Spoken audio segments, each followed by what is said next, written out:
বস, মালের বাবা চলে আইছে। চলে এসেছিস? একজন এদিকে আয়।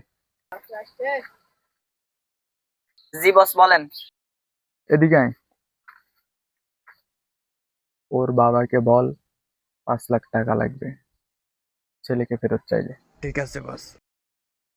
আপনার ছেলেকে ফেরত চাইলে 5 লক্ষ টাকা দিয়ে নিয়ে যান। এই ছেলের জন্য 5 লক্ষ টাকা?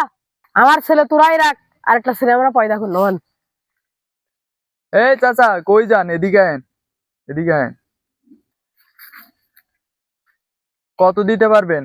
3 লক্ষ টাকা তো দিবেন নাকি? তুমি আমার ছেলের দিকে তাকাও, দেখো 3 লক্ষ টাকা দাম আছে। এটা অবশ্য ঠিক, আপনার ছেলের যে চেহারা, 30 টাকাও দাম নেই। আচ্ছা ঠিক আছে, আপনি কমাই সময় 1 লক্ষ টাকা দেন। 1 লক্ষ টাকা দিয়ে ছেলেটা নিয়ে যান। 1 লক্ষ টাকা না, 150 টাকা দেবো, নেবা? অনেকক্ষণ তো তোমাদের বাপ বেটার জ্বালাতন সহ্য করতেছি, আর তো সহ্য করা যাচ্ছে না। এবার তো এর একটা ফয়সালা মারতে হবে।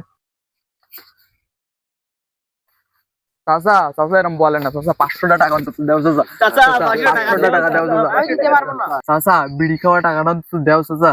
তোমার পায়ে দুটো ধরে চাচা, আমরা একদম ভেসে যাবো। তোমার সাবালের তেল খরচ লেগেছে খালি আজ থেকে 300-400 টাকা চাচা। চাচা, দেও চাচা। 500 টাকা দিয়ে দাও চাচা।